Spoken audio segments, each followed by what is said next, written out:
A couple months back, I made a video called We Need to Talk About Xbox, and it was one of my less positive, happy videos, just talking about the current state of the platform, what has been going on the past few years, really, and just why I think some people have been frustrated with how the platform has done the last few years. And as part of that video, I talked about how the importance of their upcoming presentation, along with some other stuff going on, will play a really big role in how the next few years are going to feel. And I wanted to update some of those thoughts because absolutely some very important stuff has happened in the past couple months since I talked about it. Most recently, of course, being Xbox's recent win in their court case with the FTC in regards to them buying out Activision Blizzard. So I'm going to talk about that. I'm going to talk a little bit more about their most recent showcase and also just some things in terms of their relationship with Sony moving forward. So first off, the court case. Some people are taking this recent win as being some kind of like absolutely 100% now Xbox is acquiring Activision, which isn't entirely true. There are things that could still happen right now, but the overall general energy and momentum of that buyout is looking pretty likely like it's going to happen. The FTC does have some of their own inquiries they still want to finish. Xbox also needs to settle some things with the CMA, which is like the UK equivalent of the FTC. They still have problems with Xbox's acquisition, but there's already been some talk of, re-examining and adjusting their current plans for how they're absorbing Activision Blizzard and how that might make the CMA more happy. Overall, while there's definitely some news that could still happen, it looks like the acquisition is probably happening at this rate. Now, as I've talked about a little bit recently, this is a subject I haven't really talked about over the last years it's been going down because honestly, I've just gotten very tired of the news cycle on it, but the chance that it's possibly wrapping up really soon, as well as the implications of Xbox acquiring a company as large as Activision Blizzard, obviously is some really big news. I'm not really the type to be like, oh, this is a huge win for Xbox and, this is going to be how they really come back. I have some mixed feelings a little bit on the overall kind of bigger picture of the situation as far as just a company as large as Microsoft being able to absorb a company as large as Activision Blizzard, but at the same time, there are some I think interesting silver lining benefits that I'm curious to see what might come out of it. Obviously, there's the future of all the different live service games that Activision Blizzard currently is in charge of, things like Overwatch, World of Warcraft, Diablo 4 most recently, but I think where I'm actually most curious about what Microsoft could potentially do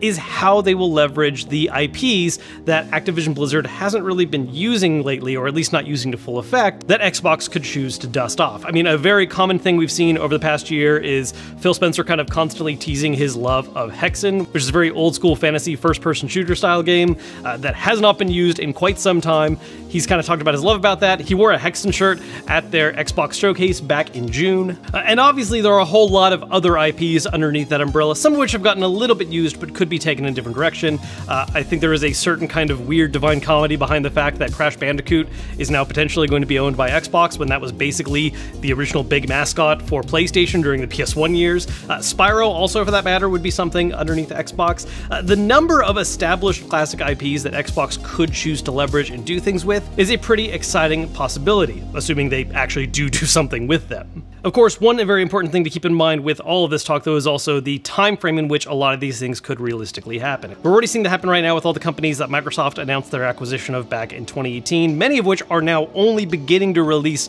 new games during their time under Xbox late this year or even sometime next year, with new games from Compulsion and Exile, the new Fable game coming from Playground later this year. Starfield is finally coming out, which did start development pre-acquisition, but definitely had a lot of its life underneath once Xbox took over. And so just looking at that as an example, right, while there might be some delays included as part of everything that happened in 2020 with COVID,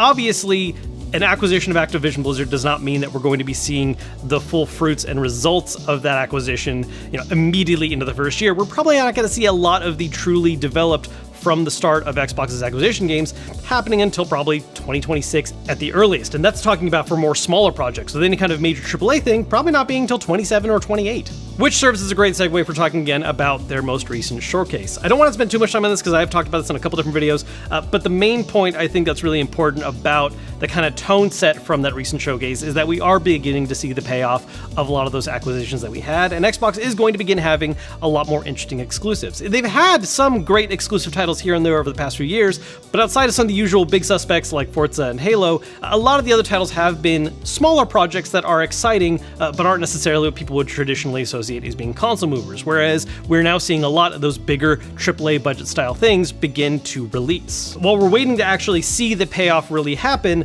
there's much more clear signs of it now than we've seen in quite some time. I mean, there's always been that game of, Xbox saying, hey, next year's gonna be the year, next year's gonna be the year, and it really is actually beginning to look like next year is going to be the year, assuming that, again, everything they showed off at this recent showcase does end up actually delivering and shipping by the dates they're currently talking about. And there's also something that we're going to see potential payoff on this year, right? I mean, Redfall was not the strongest release that Xbox could have had. I do stand by a little bit that I think the game got kicked a little harder than it needed to because of the added expectations of now being a first-party Xbox property. But even with that kind of weaker release earlier this year, along with Minecraft Legends, obviously Hi-Fi Rush was a nice surprise at the start of this year, and up ahead, we too have two very large titles upcoming with a new Forza Motorsport for fans of that franchise, and obviously Starfield, which I think is going to be a release that very heavily defines the tone of Xbox exclusives for the next year, either balancing out some of the controversy that Redfall's launch had, or being one more nail in that coffin. And with all this going on with software right now and all the potential releases we're seeing next year, one thing that does look to be a bit of a blind spot for Xbox right now, or at least something they're not really interested in talking about,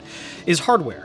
Obviously, PlayStation has been very active with hardware this year. We had the PSVR 2 earlier this year. They're releasing Project Q. There's been rumors of a Slimline system, rumors of a Pro system happening next year. Lots of kind of mid-gen cycle refresh stuff going on.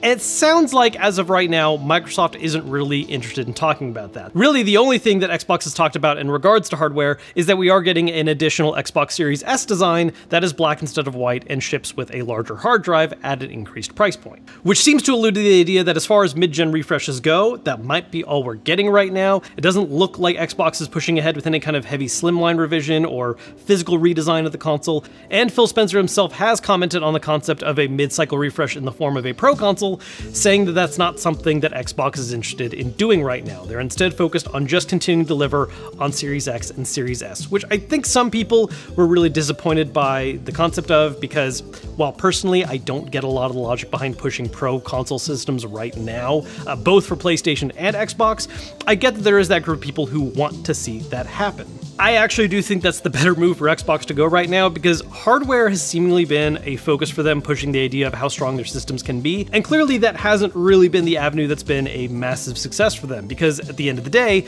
the argument we keep coming back to is, well, where are the games in the library supporting that hardware? And I think that's a pivot that Microsoft is currently making. Obviously, the service side of things has been a focus and will continue to be a focus with things like Game Pass, but right now they are really trying to highlight more the actual game library that is present on Xbox as well as their other services and platforms, rather than trying to introduce a whole other set of hardware and try to make that the focus. And honestly, when it comes to their hardware, the system that I'm really the most curious about seeing move ahead in the next couple years is whether or not the Series S sees more adoption. I've talked about this a little bit in some of my past Xbox versus PlayStation videos, where I think that in some ways the Xbox Series S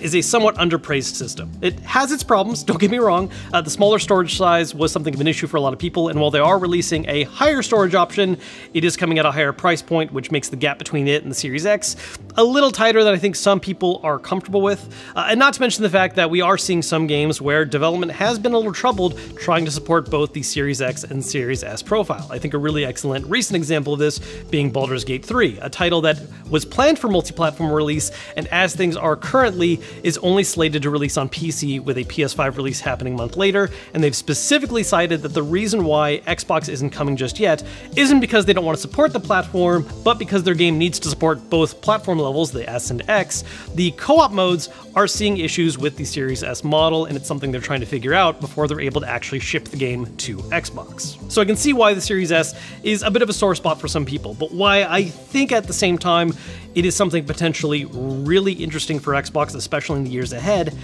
is being that gateway console for people that are not necessarily planning on leaving PlayStation, but are maybe going to become more interested in picking up an Xbox platform to go alongside it. As part of this whole FTC circus of just talking about what could happen with Xbox acquiring Activision and what it means for PlayStation, there's been a really big, heavy talking point about everyone leaving PlayStation for Call of Duty on Xbox, which, look, is potentially a thing depending on how future versions of Call of Duty are on Xbox versus PlayStation and what kind of unique content could end up being offered there, regardless of the fact that it maintains being a multi-platform game. But I do think it's a little bit of an over-exaggeration to think that that shift alone is going to cause some kind of massive upheaval where PlayStation goes from where they are in sales to now being suddenly 2-to-1 in Xbox's favor, which is a total reverse of where we are right now. But what I do think we could see start happening is more people picking up Xbox platforms to access their list of exclusives side by side with PlayStation, and the Series S makes a very tempting argument for that, especially at the price points it's beginning to hit. Part of the reason why the new Series S model's price point is kind of weird is that not only is it closer to the Series X, but the regular Series S has actually now been findable at lower and lower price points below their initial MSRP, sometimes getting as low as only $200. Which, when you're looking at the prospect of, hey, I already own a PS5, I'm thinking about maybe getting the Xbox to play some Xbox exclusives, I'm looking at Starfield, I'm looking at all these new games coming out in 2024, I think the Series S ends up making a very tempting proposition, because instead of paying for a full price, more expensive console double over, you are now doing a much cheaper investment where the goal is using it as a Game Pass and Xbox exclusive machine. A lot of times when people are talking about people owning an Xbox or a PlayStation or investing in multiple consoles, I feel like oftentimes people try to ignore the concept of owning both an Xbox and PlayStation at the same time, and I understand where that comes from in some situations with things like, well, I only play Call of Duty, so I only need to get one system to play one of those things. But when it comes to the idea of playing a variety of games and building up your library,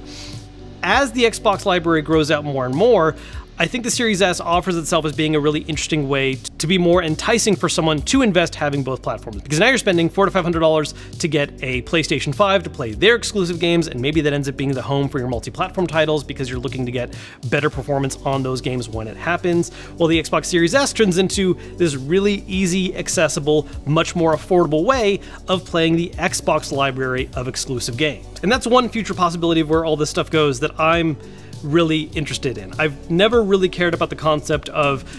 dedicating yourself to only one console and that's the one you're going to champion. At the same time, I understand that, buying multiple consoles is an expensive thing and not something everyone can afford to do, but with these cheaper options being made available at the same time, and as we see interest in both systems grow, it might become a more viable and commonly taken solution than we're currently seeing. And that's the future that I'm personally more interested in seeing, because I would love for us to focus less and less on why we think one platform should be the winner, and instead just enjoy all the awesome games that all these platforms have to offer. So that's just some updated thoughts after a lot of stuff has happened the past couple months with Xbox, both in terms of things they've announced and things happening with them as far as the business side of things go. We are getting close to the official 3-year mark since the Series X and PS5 released, so I will probably be doing an updated versus video on those just to kind of take a look at how each platform has been doing as time has further passed by. So if you don't want to miss out on that, make sure to subscribe. If you enjoyed this video, hit the thumbs up button to let me know, and I'll see you guys later.